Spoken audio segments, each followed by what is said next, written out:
शांताकारं भुजंगशयनं पद्मनाभं सुरेशं विश्वाधारं गगनसदृशं मेघवर्णं शुभांगं लक्ष्मीकान्तं कमलनयनं योगिभिध्यानगम्यं वंदे विष्णु भवभयहरं सर्वलोकैकनाथं। मंगलम भगवान विष्णु मंगलम गरुड़ध्वज मंगलम पुंडरीकाक्ष मंगलाय तनोहरि। ओम नमो भगवते वासुदेवाय।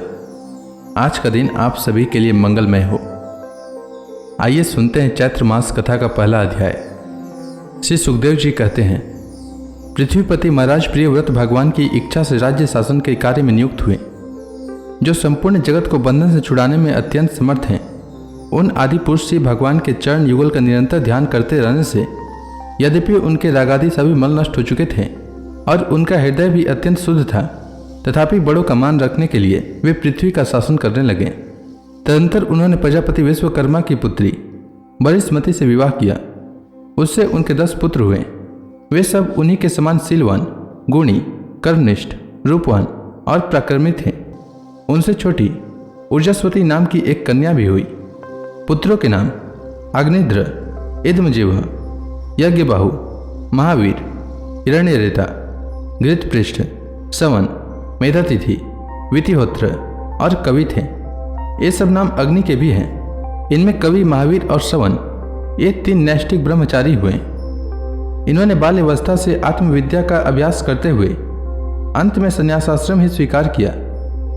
इन निवृत्ति परायण महर्षियों ने संन्यासाश्रम में ही रहते हुए समस्त जीवों के अधिष्ठान और भवबंधन से डरे हुए लोगों को आश्रय देने वाले भगवान वासुदेव के परम सुंदर चरणारविंदों का निरंतर चिंतन किया। उससे प्राप्त हुए अखंड एवं श्रेष्ठ भक्ति योग से उनका अंतःकरण सर्वथा शुद्ध हो गया और उसमें श्री भगवान का आविर्भाव हुआ।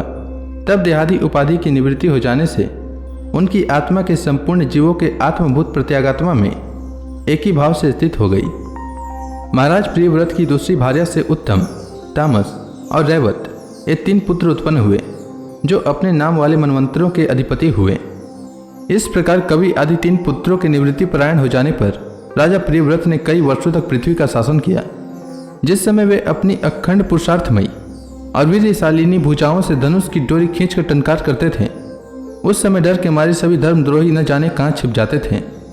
प्राण प्रिय बरिष्मती के दिन दिन बढ़ने वाले आमोद प्रमोद और अभ्युत्थानादि क्रीड़ाओं के कारण तथा उसके स्त्री जनोचित हाव भाव, लज्जा से संकुचित मंदहास युक्त चितवन और मन को भाने वाले विनोद आदि से महामन प्रियव्रत विवेकहीन व्यक्ति की भांति आत्मविस्मित से होकर सब भोगों को भोगने लगे, किंतु वास्तव में ये उनमें आसक्त नहीं थे।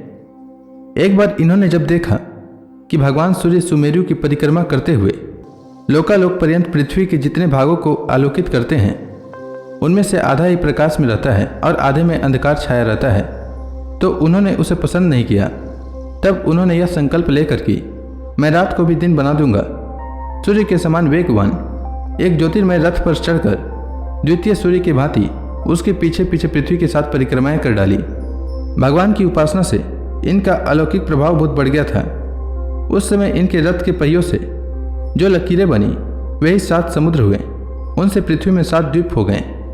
उनके नाम क्रमशः जम्बू, प्लक्ष, सालमली, कुश, क्रौंच, शाक और पुष्कर द्वीप हैं।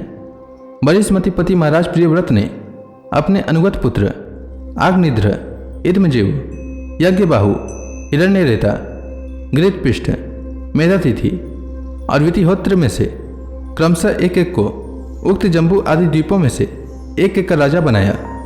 उन्होंने अपनी कन्या ऊर्जास्वती का विवाह शुक्राचार्य जी से किया। उसी से शुक्र कन्या देवयानी का जन्म हुआ।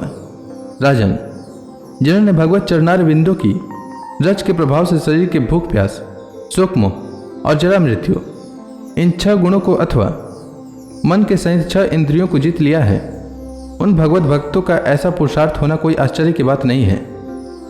इस प्रकार अतुलनीय बल पराक्रम से युक्त महाराज प्रियव्रत एक बार अपने को देवर्षि नारद के चरणों की शरण में जाकर फिर पुनः देव यश प्राप्त हुए।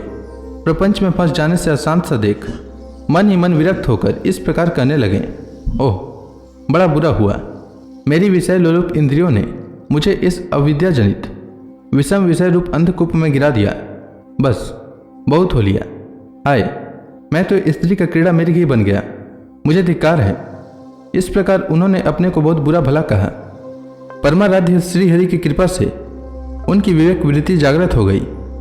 उन्होंने यह सारी पृथ्वी यथा योग्य अपने अनुगत पुत्रों को बांट दी और जिसके साथ उन्होंने तरह तरह के भोग भोगे थे, उस अपनी राजरानी को साम्राज्य लक्ष्मी के सहित मृत देह के समान छोड़ दिया तथा हृदय में वैराग्य धारण कर भगवान की लीलाओं का चिंतन करते हुए उसके प्रभाव से श्री नारद जी के बतलाए हुए मार्ग का पुनः अनुसरण करने लगे।